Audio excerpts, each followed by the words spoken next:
నిజమైన నాయకుడు అంటే ఎవరు బ్రో? కేవలం ఎదుటి పార్టీ వాళ్ళు తప్పు చేసినప్పుడు వేలెత్తి చూపించేవాడా? కాదు భయ్య. ఆ తప్పు తన సొంత పార్టీ వాళ్ళు చేస్తున్నా సరే, తన పక్కన ఉన్న వాళ్ళు చేస్తున్నా సరే, తన మన అనకుండా ఎవరినైనా సరే నిలదీసేవాడే కదా నిజమైన మనగాడంటే. ఈరోజు పవన్ కళ్యాణ్ గారు అదే చేశారు భయ్య.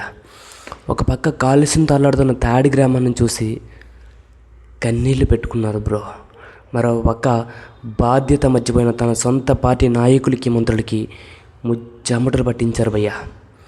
జనం కోసం నేను కన్నీళ్ళు పెట్టుకుంటాను, కానీ మీ పని మీరు చేయకపోతే మాత్రం మీ కళ్ళల్లో కూడా నీళ్లు తెప్పిస్తాను అని చెప్పకనే చెప్పారు భయ్య.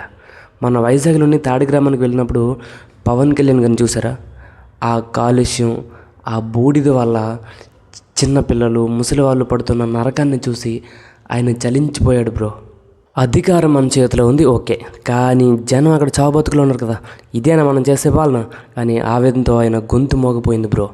అక్కడున్న అధికారులకి చాలా క్లియర్గా చెప్పారు, పరిశ్రమలు ఉండాలి, కానీ ఆ పరిశ్రమలో మనుషులు ప్రాణాలు తీసేస్తుంటే నేను చూస్తూ ఊరుకోను. వారం రోజుల్లో మీరు కానీ యాక్షన్ తీసుకోకపోతే మాత్రం నేనే స్వయంగా రోడ్డు మీదకి వచ్చేస్తా అని వాళ్ళందరికీ వార్నింగ్ ఇచ్చారు భయ్య. ఇది కదా ప్రజల మీద ఆయనకున్న ప్రేమ అంటే. కానీ భయ్య, ఆ ప్రేమ ఈరోజు మంగళగిరి మీటింగ్లో చాలా కోపంగా మారింది భయ్య. ఎవరి మీద తెలుసా? సొంత పార్టీ ఎమ్మెల్యేల మీద, మంత్రుల మీద. పవన్ కళ్యాణ్ గారు ఫుల్గా సీరియస్ అయ్యారు. ఆయన అడిగిన ప్రశ్నలు ఎలా ఉన్నాయంటే వేలెత్తి చూపే వాళ్ళు ఎవరైనా సరే పోసుకునేలా ఉన్నాయి భయ్య. ఇంతకీ ఆయన ఏమన్నారు తెలుసా? ప్రతి చిన్న విషయానికి నేనే మైక్ పట్టుకొని రావాలా, మీరెందుకున్నారు? తిరుమల లడ్డు విషయంలో వైసీపీ వాళ్ళు అబద్ధాలు ప్రచారాలు చేస్తుంటే, లడ్డు కల్తీ జరగలేదని వాళ్ళు బొకాయిస్తుంటే మీరెందుకు గట్టిగా తిప్పుకోవట్లేకపోతున్నారు? నోట్లో నాలుగు లేదా చేత కదా మీకని కడిగి పారేశారు బ్రో. అంతేకాదు, నా దగ్గర ఇంటెలిజెన్స్ రిపోర్ట్స్ కూడా ఉన్నాయి.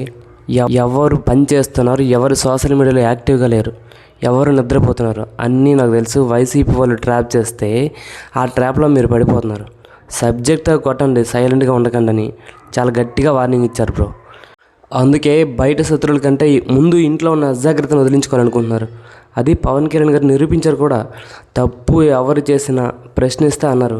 ఆ తప్పుని నా వాళ్ళు చేసినా సరే వదిలిపెట్టను, తోలు తీసేస్తానని చాలా క్లియర్గా చెప్పారు. ఇప్పుడు చెప్పండి బ్రో, సొంత వాళ్ళని కూడా ఇలా నిలదీసే దమ్మున్న నాయకుడు ఇండియాలో ఎవరైనా ఉన్నారా? ఉంటే కామెంట్లో చెప్పండి. జై హింద్.